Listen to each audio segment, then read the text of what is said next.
Hello everyone and welcome to Sinful Gaming. I hope you're all doing well, I hope you're all staying safe, and most of all, I hope you're all fighting that war against the grey. Today's video we're going to talk getting started with Warhammer Age of Sigmar, and today we're taking a look at the Disciples of Tzeentch faction, and in particular the Host Arcanum sub-faction of that army. Now, in this video, we're going to go through talk about what makes Host Arcanum special. We'll then take a look at a couple of units we recommend for getting started with this sub-faction, and then look at some other units to expand upon those initial purchases with. Finally, we'll finish off the video with a little sample army of 1,000 points for you to use as some inspiration for creating your own Disciples of Tzeentch Host Arcanum army. And so you can find this sub-faction in the Disciples of Tzeentch Battle Tome, which at the time of recording, or sometime around release, the book will be out this Saturday.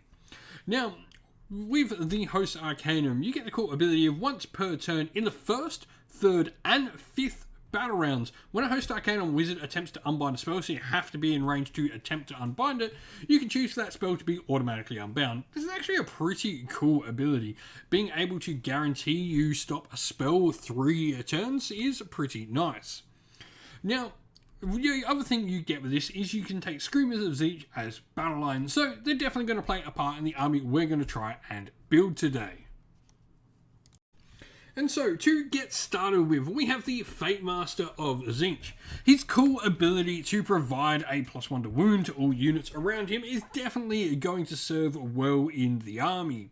He's also not too shabby in combat as well. He's not actually a wizard standard. There are ways you can make him a wizard, like the Arcane Tome and stuff like that. He definitely gives a solid base as a nice general for the army with his 3-up armor save. The fact he's also mounted on a disc as well means, he can keep up the rest of our Screamers of Tzeentch. Speaking of Screamers of Tzeentch, now we're playing Host Arcanum. They are by far not the most competitive choice, but we're going to try and build an army around them because they are what this sub-faction is all about. So we're going to take some Screamers of Tzeentch. They have 3 attacks each, hitting on 3s and 3s. They have no rend and damage 1. So there's nothing too great about them. They can also, though, do mortal wounds when they pass over enemy units. You roll a dice for each model in the unit of Screamers when they pass over an enemy unit, and for each 5 up, the enemy unit will suffer a mortal wound, which is pretty cool. So we've got some cool units. Let's start looking at how we can expand upon these couple of initial units. And so, the place to look, I guess, is keeping up with the aim of the game, which is the need for speed. I've got that need for speed with the army, and so we've gone with the Magister of Tzeentch on disc.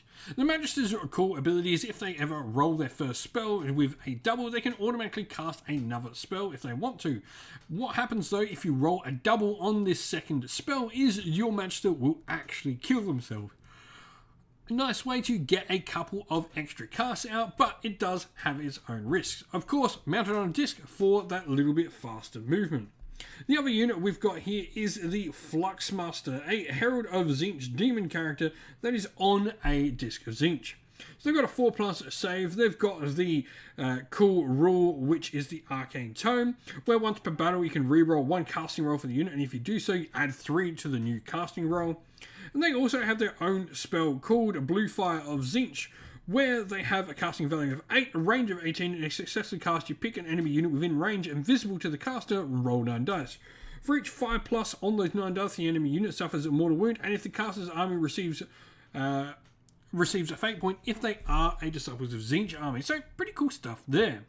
You've also got the Burning Chariots of Tzeentch, the Chariots of Tzeentch, the Herald of Chariot on Tzeentch, and all of the different chariot variations I think definitely suit the speed style army we're going for here. They can provide some really nice damage with the Exalted Flamers on top, and also provide a wizard as well if we choose to go with the Fate Skimmer build, which is the Herald of Chariot on the chariot.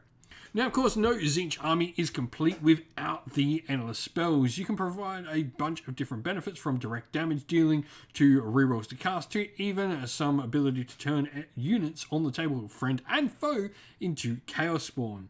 These are definitely some good options to play around with, and because you get to cast one for free at the beginning of the game, it's always worth picking these up. And so here we have our sample army list for the host Arcanum.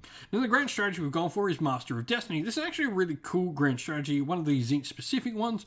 What happens with this is if you end the game with fate dice and the total value of those fate dice equals 9 or more, you complete the grand strategy. Effectively, if you've got a 4 and a 5, 6 and a 3, at the start of the game, I would just simply put them to the side, never use them, and you've got your grand strategy guaranteed. Now we are only 5 points under, so we're going for an Inspired Triumph, but Fate Master is going to be our general, and they've got the command trait Cult Demagogue and the Arcane Tome as an artifact.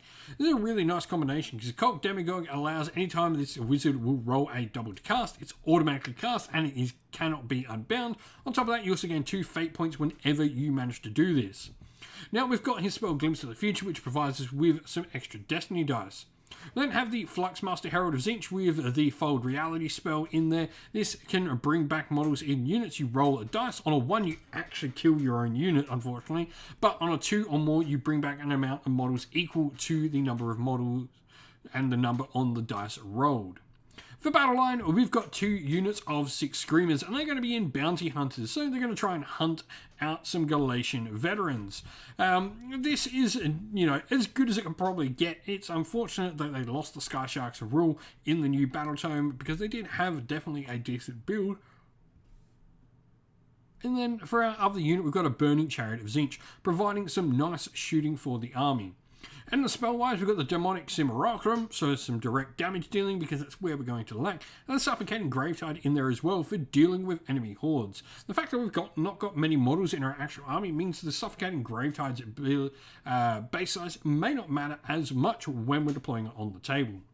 As I mentioned, we've got our Bounty Hunters Battalion at 5 points under at 995, and then both our reinforced units and 54 wounds in 5 drops. If you've got some ideas on how to run Screamers in your Tzeentch army, let us know down in the comments below. And so that is the end of the video. We hope you all enjoyed it. If you did, please don't forget to leave a like and subscribe to the channel. If you'd like to come chat more with me and other members of our cool little community here at Sinful Gaming, you can do so in our Discord server, which is linked down in the video's description. If you'd like to help support the channel, you can do so either by joining our Patreon or YouTube members, both of which are linked in the video's description, or going over to our channel merch store and grabbing some channel merch for yourself.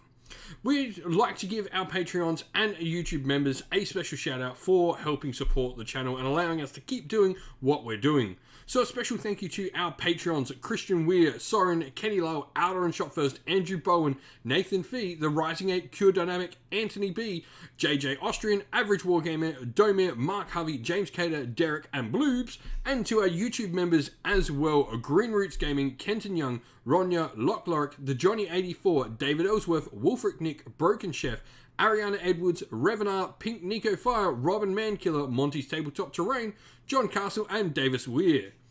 And a special thank you to Lady Witchfox at the end here, because she does all the amazing artwork for the channel.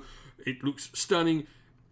With that said, thank you all for watching once again. Don't forget to like and subscribe. Stay safe, stay well, and most of all, keep fighting that war against the grey. Ciao for now.